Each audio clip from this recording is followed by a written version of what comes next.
Everyone has a best friend, or two, or three. You tell everything to your best friend, and typically will do anything and everything with them. When you're with your best friend, you know that they will always have your back. Even if you're wrong in an argument or a fight, those friends will still have your back. But what if you were wrong about those friends? What if those friends turned on you without you realizing and ended up stabbing you in the back? That's something you would expect an enemy to do, or someone that you may not like or get along with. You expect that from them, even if they reach out for help and you offer assistance, and then right at the end, as you turn to go about your day, they stab you in the back for one reason or another. That's what you expect from an enemy, but never your best friends. Welcome to the campfire. I am your host, Kevin. This is the Campfire Crime Chronicles, a true crime podcast. And this is the case of Skyler Neese.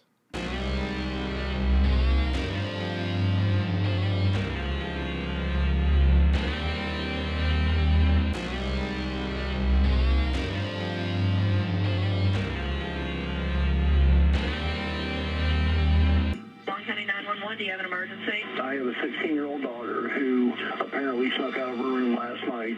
She has not been home, hasn't went to work, can't get a hold of her from any of her friends. I am scared to death.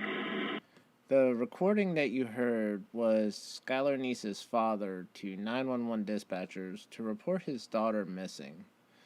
So now we'll get into the case, starting at the beginning and leading up to Skyler Neese's disappearance.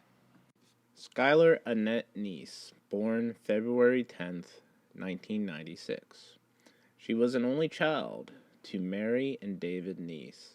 At the time, Mary Neese was an administrative assistant in a cardiac lab, and David Neese was a product assembler for Walmart.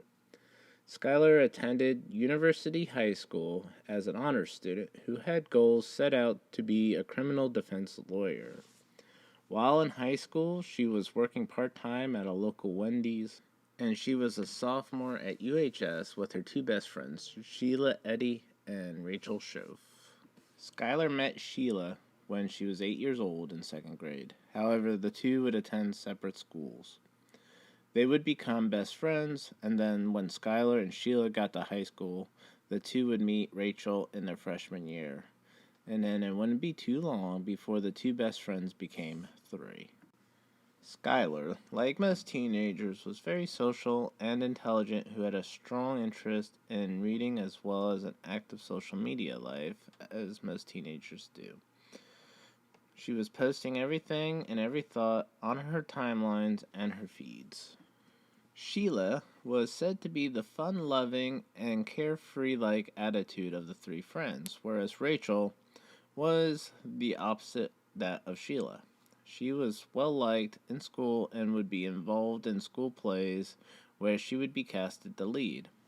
Rachel came from a strict Catholic family, and with this type of upbringing would have her idolize Sheila for her wild and carefree-like attitude. It would be said that Skyler would act as the emotional rock between Sheila and Rachel. Where Rachel and Sheila's parents were both divorced, Skyler's parents were still together. Skyler and Sheila had a pretty tight relationship, and it got to the point that Sheila would come over to Skyler's place and enter without even knocking, as her parents would consider her as part of the family. The relationship between Skyler and her parents were always good. Skyler would always involve her parents in her life, even into her teenager years. Her parents would nurture her intelligence as well as influence Skyler to be her own person. While the three girls had a good relationship when the three first met, it wouldn't be too long before the friendship of the three girls would start growing apart. After all, three is a crowd.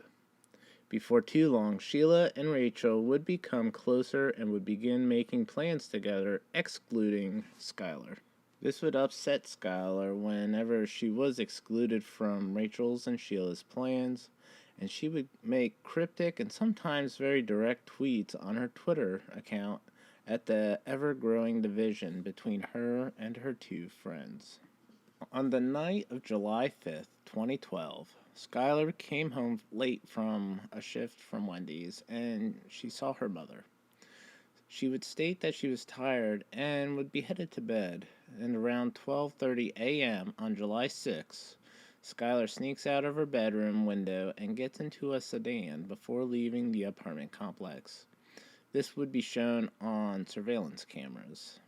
At the time, Skyler's parents were unaware that Skyler had snuck out.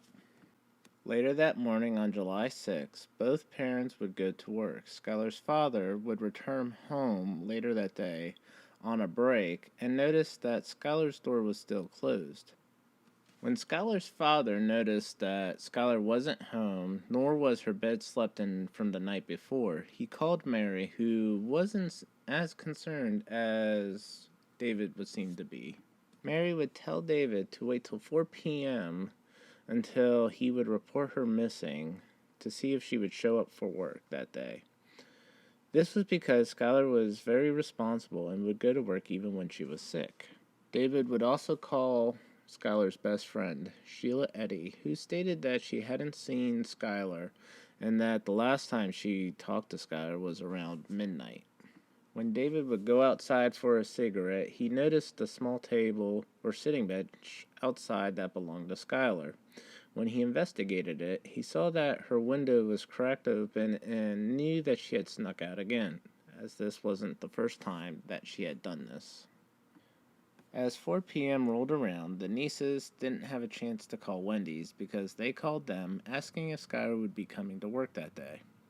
That is when it would sink in that something was wrong, and they would call the police to report her missing. At the time, Star City had a curfew of 11 p.m. to keep kids from partying and underage drinking, and to also prevent accidents and them getting injured or killed from those accidents. This led police to believe that maybe Skyler snuck out for that reason because she knew that her parents would say no. However, they didn't dismiss it and would investigate her disappearance. They initially treated Skyler's disappearance as a runaway, thinking that she may have wanted to get away for 2 or 3 days before returning home. So with this, an Amber Alert wouldn't be immediately issued in connection with her disappearance. According to the people that were interviewed, they told one of the investigators that the teen attended the party and died, and that the people at the party panicked and disposed the body. While investigators would continue their investigation, Sheila and Skyler's mother would be searching the neighborhood for Skyler. This was on July 7th, and during the course of the investigation of Skyler's disappearance over the next several months, Sheila would call Skyler's parents asking for updates in the case. Sheila would even help post flyers up around Morgantown, as well as asking people if they had seen Skyler. During this time, Rachel would leave for Catholic summer camp. Rachel would seclude herself from people and Skyler's parents, avoiding anything to do with Skyler. People would take this as a sign that Rachel was quite upset over Skyler's disappearance and dismiss it. There was a rumor that Skyler was spotted at the beach in North Carolina with a redhead. Thinking that Rachel ditched her camp and picked up Skyler to head off to the beach, her parents began to prepare to head for North Carolina to look for Skyler. However, it would be confirmed that the two girls spotted in North Carolina were indeed runaways, but it wasn't Skyler or Rachel. Sheila would call Mary and tell her she had to tell her the truth about Skyler. When Mary asked what that was, Sheila explained that her and Rachel picked up Skyler around 11 p.m.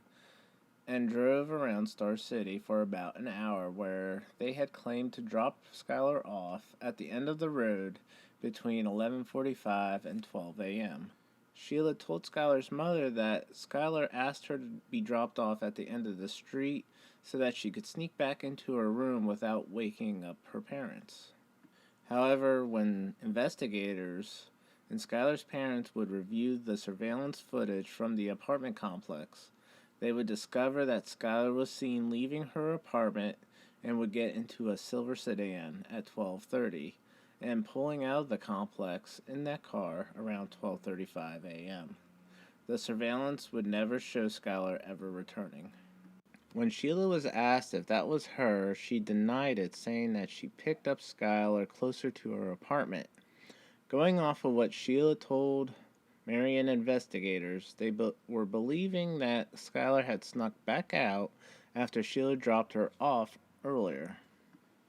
The first time that investigators interviewed Sheila, they would sense that her demeanor was suspicious, showing no emotion. When Rachel returned from her Catholic summer camp and she was interviewed by investigators, she would seem nervous, scared, or uneasy. When investigators interviewed both girls, they noticed something strikingly odd about their stories. They noticed that the stories were told verbatim, meaning both stories were exactly the same. And you don't have to be a seasoned detective or police officer to know that no two stories are told verbatim by two different people at two different times, unless they are rehearsed. While there wasn't any concrete evidence or probable cause for an arrest, police would continue their investigation, and the Neeses would have to continue to endure what no parent should or have to endure, the agonizing wait for the answers of what happened to their daughter or the whereabouts of her. In an era of social media, some clues seemed to offer possible leads for investigators. As mentioned before, Skyler was quite active with social media via Twitter and Facebook. Approximately 1 to 2 days before Skyler's disappearance, Skyler made a post, presumably on Facebook, and I quote, "You doing shit like this is why I can never completely trust you." The following day after that post, it was the afternoon before Skyler would go missing, she made a tweet on her Twitter, and I quote, "Sick of being at fucking home. Thanks friends. Love hanging out with you all too." These posts on social media would shed some light on the current relationship of the three friends, that their relationship may not be as strong as it had appeared to some. A state trooper that was assigned to the case in August of 2012 believed that this type of case was one where the offenders would start bragging about what they had done. With the post from Skyler the day before her disappearance, it had her two best friends on the radar of State Trooper Chris Berry and other investigators. It would be reported that Berry had created a fake online persona, that of an attractive teenage boy who attended WVU, located in Morgantown, West Virginia, with profiles on both Twitter and Facebook to link up with both girls. This was so investigators could get a look into the psyches of both Sheila and Rachel through their social media posts. During this time, investigators observed that Eddie was perky, whereas Shove was the opposite, and she would be reserved and quiet on their online profiles. At the same time, neither Eddie or Shove ever expressed concern or that they were upset over their best friend's disappearance, nor were there any attempt to reach out for people to help find their friend.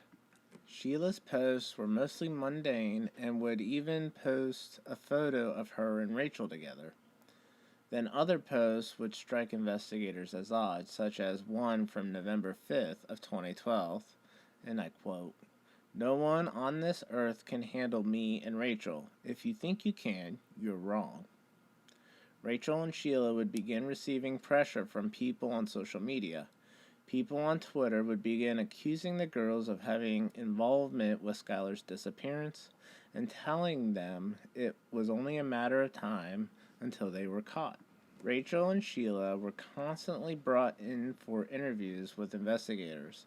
As time would go on, the two girls became more secluded from their friends and relied more heavily on each other.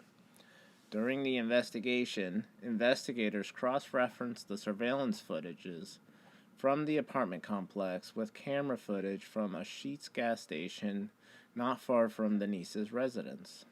The vehicle seen picking up Skyler at her apartment was the same vehicle seen driving west past the gas station. Whenever the girls were interviewed about the night that Skyler was picked up, they had told police they had headed east.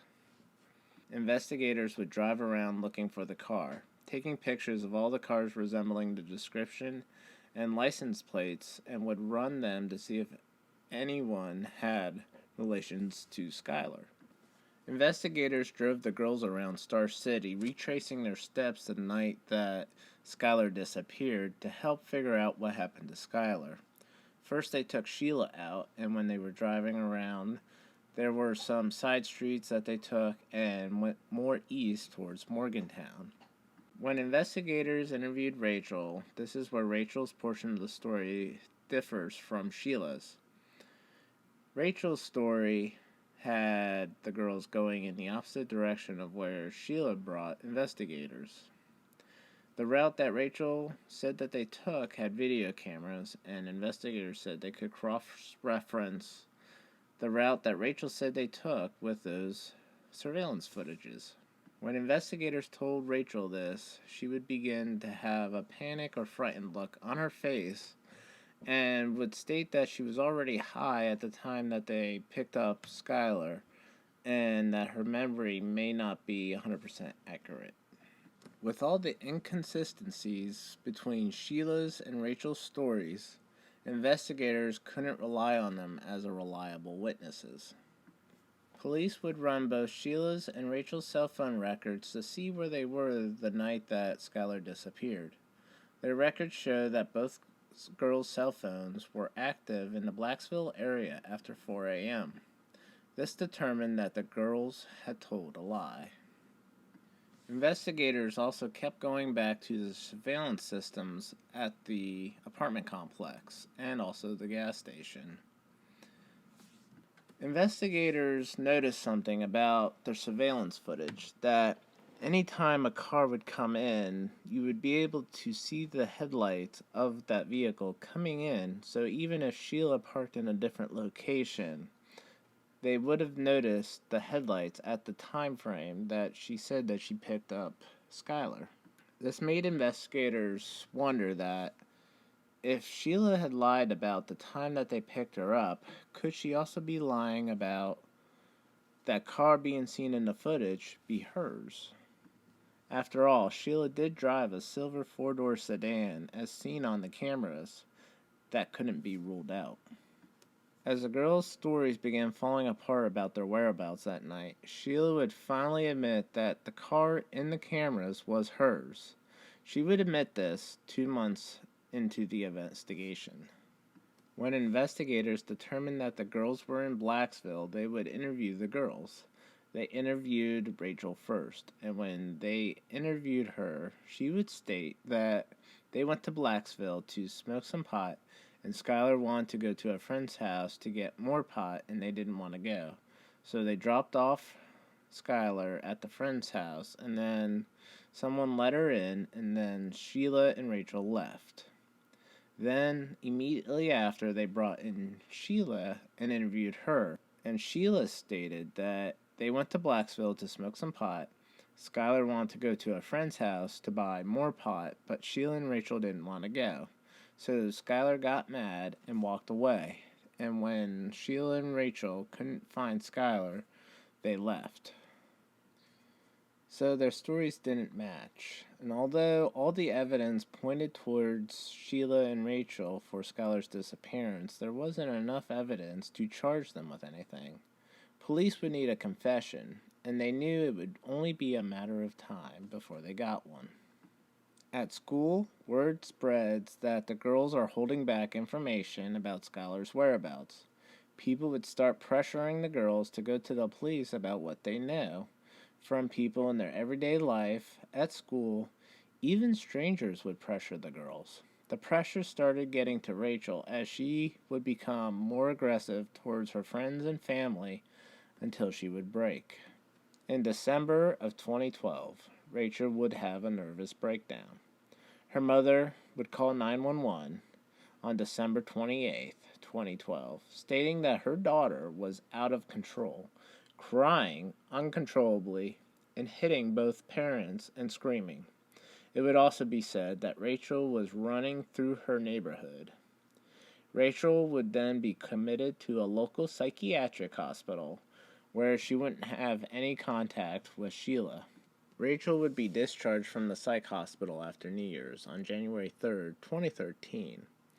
Rachel got a hold of her attorney and would go to the police saying that she had to tell them something. Police expected Rachel to tell them that there was a party that the girls went to where Skyler overdosed, and everyone panicked, and the girls helped dispose of the body. However, what police were actually going to hear was way more chilling and gruesome, and they weren't prepared for what they were about to hear. All Rachel said initially to police, "We stabbed her." Investigators were speechless, as what Rachel had just told them took them by surprise, and they asked her to start from the beginning and recount the events and details of what happened.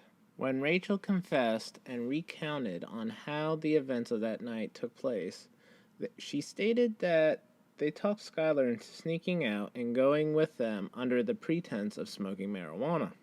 She would tell investigators that her and Sheila planned the murder about a month in advance. It was stated in a report that Rachel and Sheila were in science class when they agreed that maybe they should kill her. On the night of the murder, Rachel grabbed a shovel from her father's house, and Sheila would grab 2 kitchen knives from her mother's kitchen. On that night, when Rachel and Sheila went to go pick up Skyler, they did bring their own pipes to smoke out of, as well as the kitchen knives they planned to use for the murder, that they concealed in the hoodies they were wearing, despite the incredible hot temperatures that night. And despite that, Skyler didn't pay any mind to this odd detail. Once they got to the wooded area in Greene County, Pennsylvania, where they normally go to smoke marijuana, the 3 girls began walking when Sheila and Rachel stated that they forgot a lighter. And when Skyler went to turn back to go to the car to get the lighter, the 3 girls counted to 3 and then started stabbing Skyler. While they were stabbing Skyler, she would ask them why. However, Sheila and Rachel just kept stabbing her. At one point during the attack, Skyler got the knife from Rachel and stabbed her in the leg. At that point, Rachel stated that is when she stopped the attack. However, Sheila kept stabbing her. Skyler was stabbed multiple dozens of times. It would be said later on in the investigation from a report that Sheila stopped counting after 50. But one report stated that Skyler was stabbed 55 times. Once they knew Skyler was dead, the plan was to bury Skyler's body. However, when they began to dig the ground, it was too rocky and rough for them to dig deep enough. So they dragged her body away from the roadway to a secluded area next to a large tree and covered the body with dirt, brush, and leaves. Then the girls would change clothes that they brought with them and went home as if nothing happened. After the confession, Rachel agreed to lead police to where they left Skyler's body, as well as help police to get a confession from Sheila. Skyler's body was discovered in mid-January of 2013, more than 6 months later after she was murdered. There were conflicting reports on the exact day that her body was discovered. Some reports state that it was discovered on January 13th, and others were January 16th of 2013. Although the body was found in mid-January after being in the elements for over 6 months, of which was a hot summer in 2012, decomposition made the body unidentifiable, and it wouldn't be until around mid-March when the remains would be identified as Skyler Neese. Sheila would claim innocence throughout the whole time after the confession from Rachel. Sheila at this time was unaware that Sheila had gone to the police to confess. So in an attempt for police to get a confession from Sheila, they had Rachel wear a wire in an attempt to get Sheila to confess to her part of the murder. However, Sheila failed to incriminate herself. Investigators would search Sheila's car after Rachel's confession. Once they searched the car, they would find Skyler's blood on the seat. Police would have what they needed to charge Sheila Eddy for murder. Not only did Rachel and Sheila plan to murder their best friend, they outfitted Sheila's trunk of her car for the murder. They packed the trunk with a shovel, towels, bleach, and other cleaning supplies, a bucket, along with a change of clothes to change out of from their dirt and blood-covered clothes. After authorities matched the blood from Sheila's car to Skyler's DNA, she was arrested on May 1st, 2013, in a parking lot of Cracker Barrel. She was charged with first-degree murder.